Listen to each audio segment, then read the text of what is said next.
Halo, selamat pagi dan selamat berjumpa kembali di channel ini di Minds Trading Institute bersama saya, Liao Budi.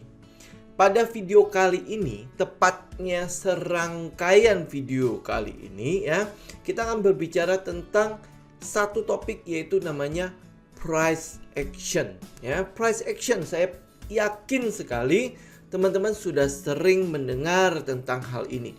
Price action, apakah itu price action? Kita akan bahas lebih lanjut.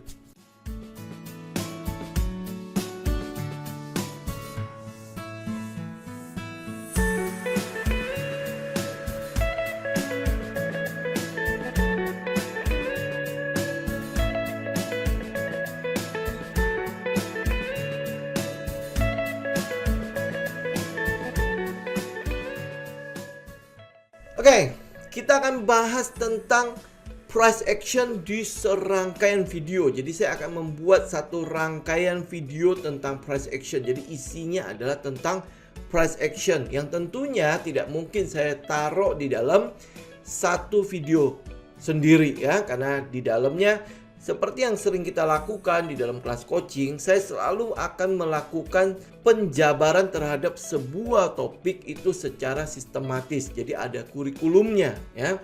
Nah, teman-teman bisa mendapatkan topik tentang price action ini di sebuah playlist ya, yang linknya juga saya akan taruh di deskripsi. Jadi dalam link itu mungkin ada sekitar 10 sampai 12 video yang akan bercerita secara lengkap tentang apa itu namanya price action ya. Oke. Nah, kita mulai dengan topik pertama ini. Topik pertama ini sebenarnya kita akan berbicara tentang apa sih itu sebenarnya price action. Jadi kita bicara tentang logiknya dulu. Ya, segala sesuatu kalau teman-teman tahu logiknya, kalau teman-teman tahu bagaimana cara dia bekerjanya, otomatis teman-teman tidak perlu menghafalkan setiap hal di dalamnya. Ya, dalam kehidupan sehari-hari di sekolah tentu itu akan terjadi hal yang sama. Kalau teman-teman tahu bagaimana cara bekerja sebuah alat, teman-teman pasti tidak perlu menghafalkan bagaimana cara mengoperasikan alat tersebut. Nah, demikian juga dengan price action ini. Apa itu price action? Mari kita bicara mengenai logiknya dulu. Di price action sebenarnya ada 3 prinsip utama. 3 hal utama yang selalu akan terjadi dalam price action ya, dimana kita akan bicara ini di video berikutnya ya, 3 prinsip ini ya. Tetapi sebelumnya kita akan cari tahu dulu price action ini apa. Pengertian mengenai price action ini adalah pergerakan suatu aset ya, artinya pergerakan harga sebuah saham atau mungkin komoditi atau mengenai per mata uang kalau teman-teman ada di forex ya. Nah, itu adalah pergerakan harganya. Dari judulnya price action berarti aksi dari pergerakan sebuah harga. Nah, analisa price action ini merujuk pada analisa teknikal. Jadi kita pasti menggunakan analisa teknikal kalau teman-teman bicara mengenai price action ya. Jadi kita menganalisa teknikal berdasarkan pergerakan harga yang terjadi di masa lampau. Ingat loh ya, ini terjadi di masa lampau di mana trader kita, Anda dan saya itu berupaya untuk menemukan sebuah pola ya dalam pergerakan harga yang sepintas nampaknya acak. Ya teman-teman, kalau melihat price action ya kayaknya dia cuma bergerak begitu aja gitu ya. Tetapi sesungguhnya di dalam price action itu ada pola. Dia ada pola yang selalu akan terjadi. Makanya di awal itu saya katakan bahwa sebenarnya ada 3 prinsip utama atau 3 hukum yang kalau teman-teman pahami 3 prinsip ini, teman-teman pasti bisa memahami bagaimana ceritanya harga itu bergerak.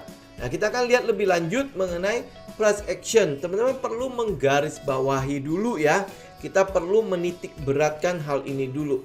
Bahwa apa yang kita lihat secara objektif hanyalah dinamika harga dari rata-rata data yang di masa lampau. Ya, ingat ya teman-teman. Jadi kita memproyeksikan kira-kira apa yang akan terjadi di masa depan berdasarkan data masa lampau. Di sini makanya timbul sebuah yang namanya resiko. Karena apa yang terjadi di masa lampau belum tentu akan terjadi di masa yang akan datang. Makanya nanti teman-teman akan dilengkapi dengan yang namanya risk management atau money management, ya.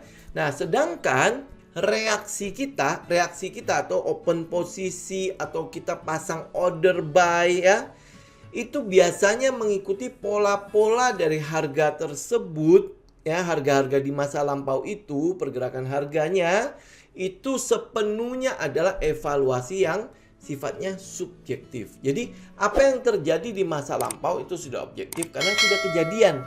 Jadi teman-teman udah tahu, oke, dia kalau turun sampai ke sini dia mantul. Berarti teman-teman udah tahu dia mantul, benar ya? Tetapi area pantulan itu belum tentu akan terjadi pola yang serupa di masa yang akan datang. Itu sebabnya kenapa dibilang bahwa apa yang kita lakukan, entry buy kita, titik buy kita mungkin akan berbeda setiap orang. Karena apa? Sifatnya adalah subjektif. Ya, sifatnya adalah subjektif. Tergantung bagaimana saya melihatnya. Bagaimana saya menggambar misalnya titik pantulan itu di masa lampau. Oh, ini titik, saya merasa bahwa itu titik penting gitu ya, bahwa dia akan mantul di situ. Tapi belum tentu dilakukan oleh trader B atau trader C atau trader D. Sehingga maka dari itu saya harus katakan bahwa kenapa kita tidak trading berdasarkan pola atau pattern, tapi lebih ke arah prinsip-prinsip atau hukum yang terdapat dalam price action, ya. Tetapi sebelumnya, makanya sebelum sampai ke sana, teman-teman akan lihat di video berikutnya, kita tahu dulu logiknya. Kita tahu dulu syarat dan ketentuan dalam price action ini. Pertanyaannya sekarang, seberapa subjektif seorang trader akan mempengaruhi hasil akhir dari aktivitas tradingnya, ya? Atau dia aktivitas trading berarti ini kira-kira saya akan profit atau saya akan rugi. Seberapa subjektifnya, ya? Nah, seringkali yang dilakukan oleh para trader adalah kita berpatokan pada sebuah pola, sebuah pattern, ya, sebuah pattern. Entah itu adalah pola di candlestick lah, entah itu mungkin di formasi grafiknya atau yang kita sebut sebagai pattern-pattern dari chart, ya. Ada banyak pattern-pattern dalam chart gitu ya. Nah, itu sebabnya kenapa kita bilang itu adalah hal yang subjektif. Saya ngelihat itu sebuah pattern, belum tentu trader A melihat itu sebuah pattern. Dan begitu kita melihat pattern itu, kita berharap bahwa pada pergerakan harga berikutnya akan sesuai dengan prediksi dari pola itu. Karena apa? Pola ini sering terjadi di masa lampau. Kita berharap apa yang akan terjadi di masa lampau itu, karena dia mengulangi pola-pola itu terus gitu ya, itu akan terjadi di masa depan. Apakah benar begitu? Apakah benar sesederhana itu? Bahwa kalau dia ada, misalnya ada bullish engulfing di pola sebelumnya, dia bullish engulfing, hari ini dia bullish engulfing, maka dia akan mengulangi hal yang sama yang terjadi di pola-pola di masa lampau. Atau mungkin dia ada cup with handle, atau mungkin dia double bottom, makanya dia akan berulang di masa yang akan datang atau di sekarang gitu ya. Terdengar sangat sederhana. Kalau teman-teman meniru atau menghafal pola-pola tersebut dan terus habis itu memasang order sesuai dengan sinyal dia reversal atau dia continuations, ya, itu teman-teman salah besar. Oke, karena price action tidak melakukan hal seperti itu saja. Tidak sesederhana itu. Begitu teman-teman lihat pattern itu, maka itu yang teman-teman langsung jebret. Tanpa mempertimbangkan hal yang lain, tanpa babi bu. Teman-teman hanya ngelihat pola itu, ngelihat pattern itu, ngelihat hal yang pernah terjadi sebelumnya, dia akan mengulangi hal yang sama. Dipikirnya seperti itu, ya. Teman-teman, sekali lagi teman-teman salah. Salah besar kalau teman-teman hanya melakukan hal seperti itu. Jika teman-teman bereaksi semata-mata hanya dengan sinyal-sinyal dari pola tertentu tanpa pertimbangan faktor-faktor penting lainnya, maka apa yang teman-teman lakukan sesungguhnya tidak ada berbeda dengan teman-teman berjudi togel. Saya harus katakan sekali lagi, ya, nggak ada bedanya teman-teman pasang nomor dari wangsit yang teman-teman dapat dari mimpi. Ya, karena berharap bahwa itu mengulangi hal yang sama tanpa mempertimbangkan apapun. Pokoknya saya based on technical. Saya based on apa yang kita lihat di chart. hal yang subjektif gitu, teman-teman. Ya, dan pasti teman-teman sering melakukan hal itu. Kok udah sesuai polanya, tapi kok tidak terjadi? Ya, sudah kita lihat jelas-jelas itu adalah Morning Star katanya ya, Morning Star. Apa itu Morning Star, teman-teman? Nanti akan ada video sendiri untuk itu. Kita akan jelaskan semua tentang price action di rangkaian video ini ya. Nah, apa yang kita lihat ini sepertinya descending triangle ya. Ini adalah cup with handle, double bottom, bla bla bla bla bla ya, dan lain sebagainya. Kalau teman-teman hanya melakukan aksi, teman-teman, atau teman-teman hanya bereaksi karena hal-hal seperti itu yang teman-teman hafalkan tanpa mempertimbangkan faktor-faktor lain, teman-teman salah besar dalam menerapkan price action. Dan saya harus katakan kepada teman-teman, gak ada bedanya apa yang teman-teman lakukan dengan berjudi togel. Jadi kalau trading dianggap sebagai judi, ya wajar banget. Kenapa? Karena sifatnya subjektif. Teman-teman tidak memperhitungkan faktor-faktor lain, hanya aksi dengan menggunakan semata-mata sinyal dari pola-pola yang terjadi di masa lampau dan berharap itu terjadi di masa yang akan datang. Jadi supaya teman-teman tidak terjerumus ke dalam malpraktek trading price action, teman-teman harus terlebih dahulu memahami tentang price action pada dasarnya ya. Kita harus pahami dulu ini ya. Tolong teman-teman garis bawahi. Price action ini pada dasarnya hanya digunakan sebagai alat bantu, bukan sebagai penentu utama atau final. Maksudnya bagaimana? Maksudnya adalah pergerakan harga pada chart umumnya akan selalu meninggalkan jejak-jejak dengan titik-titik harga yang patut Anda pertimbangkan sebelum membuka atau mengakhiri sebuah posisi. Nah, sekali lagi ya, saya ulangi kembali. Pergerakan harga pada chart umumnya akan selalu meninggalkan jejak-jejak dengan titik-titik harga yang patut Anda pertimbangkan sebelum membuka posisi atau mengakhiri posisi. Jadi kita tidak bicara dulu mengenai yang namanya pola. Kita tidak bicara mengenai pattern. Kita bicara mengenai di mana titik-titik yang dianggap penting atau dianggap menjadi sebuah posisi atau sebuah titik yang perlu teman-teman pertimbangkan, bahwa titik tersebut, harga tersebut harus teman-teman pertimbangkan menjadi sebuah harga yang penting untuk teman-teman pertimbangkan sebelum teman-teman membuka atau mengakhiri sebuah posisi. Ya, mungkin kalau di bahasa price action kita bilangnya adalah jika harga sedang bergerak menuju ke support.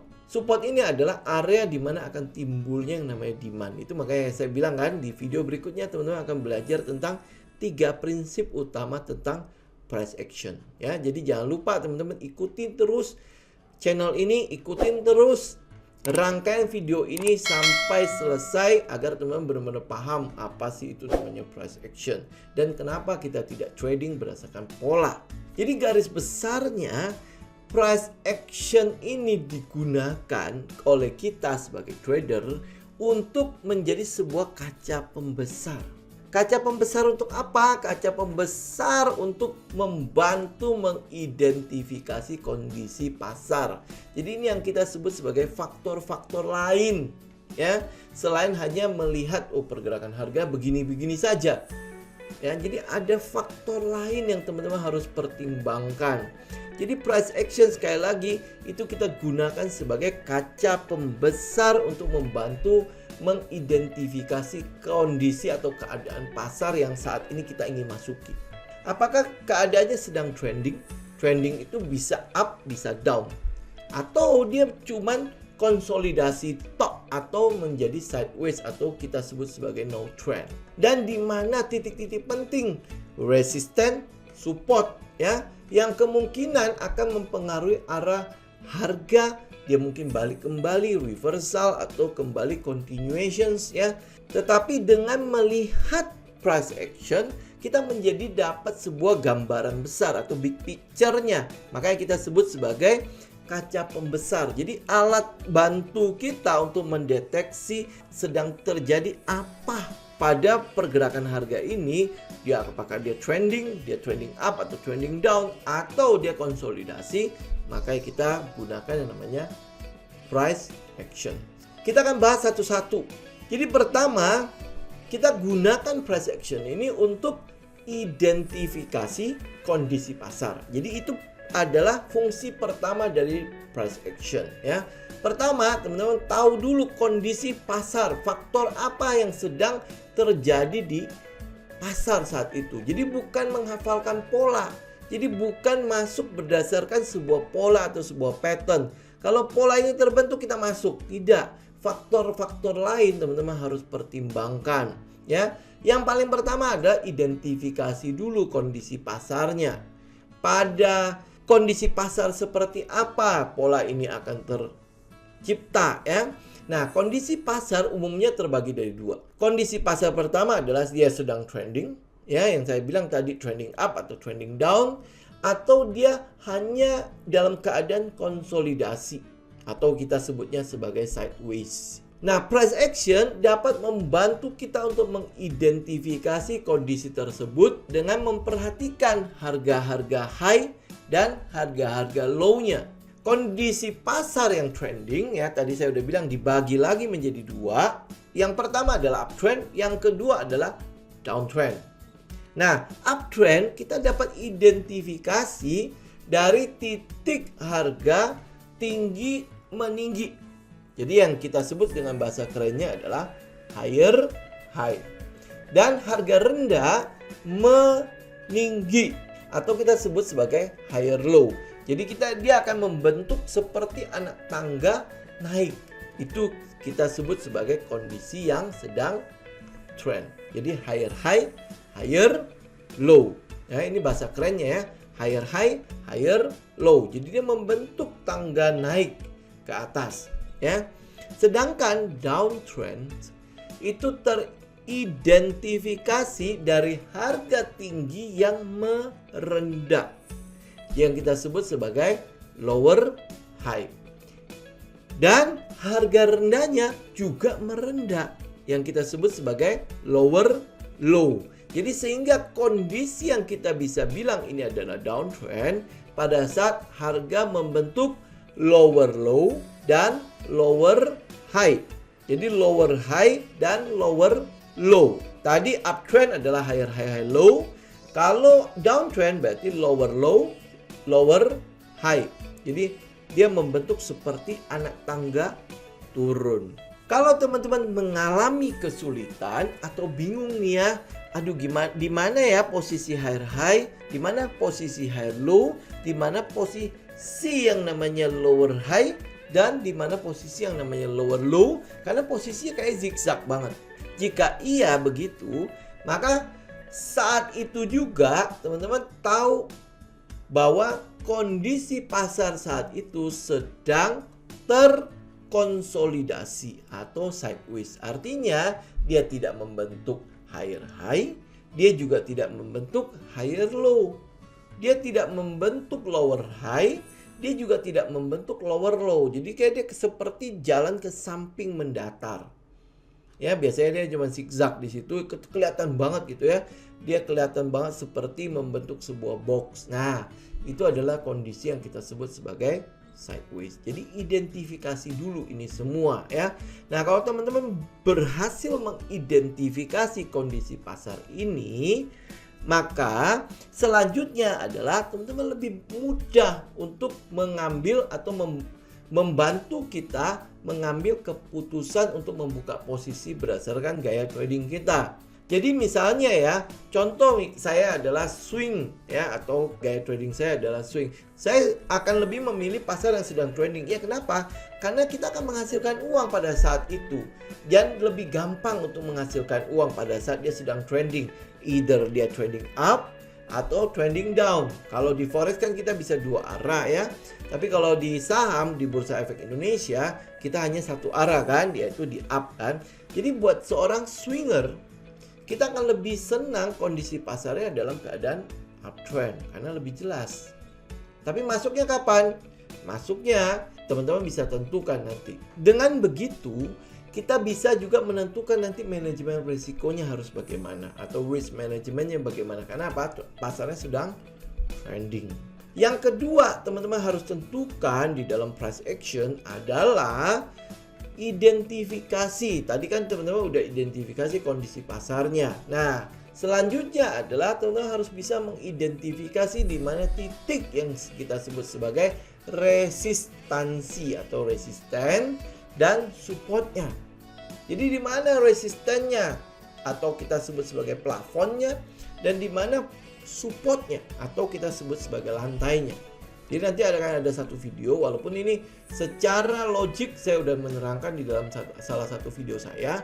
Teman-teman juga bisa melihat video saya tentang support dan resisten, bagaimana cara menggambarnya. Nanti saya akan lengkapi dengan bagaimana cara menggambar support dan resisten jauh lebih mudah.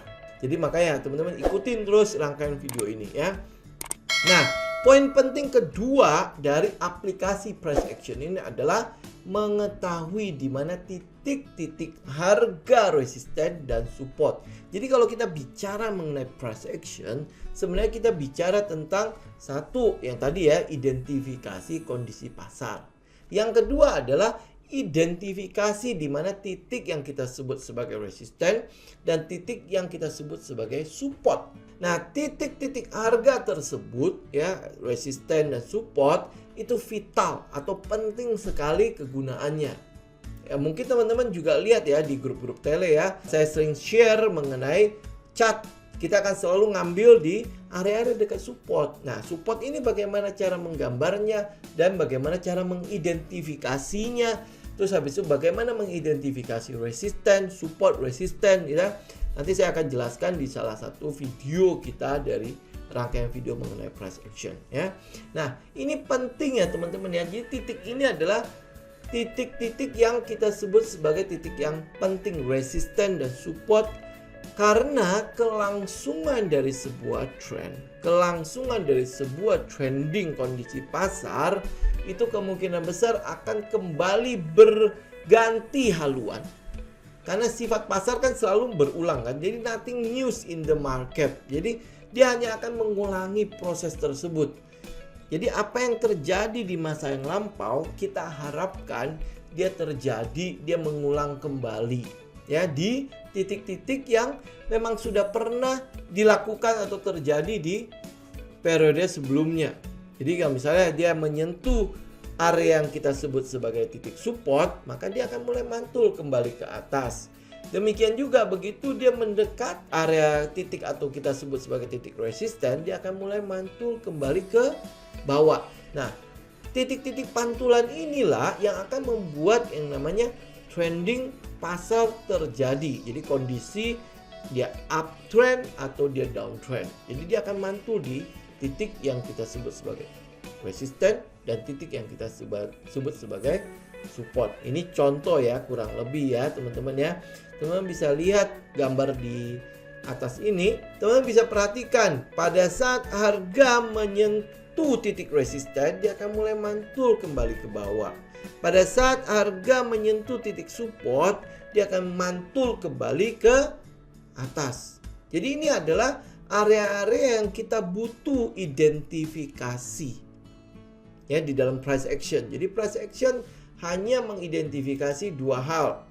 Yang pertama, teman-teman ingat kembali, sekali lagi saya ulangi ya, kondisi pasar yang sedang terjadi pada saat itu. Karena ini faktor penting. Kita nggak bisa trading berdasarkan pola. Kalau teman-teman ingin mengikuti pergerakan harganya naik ke atas, maka pola itu harus terjadi saat kondisi pasar sedang trending.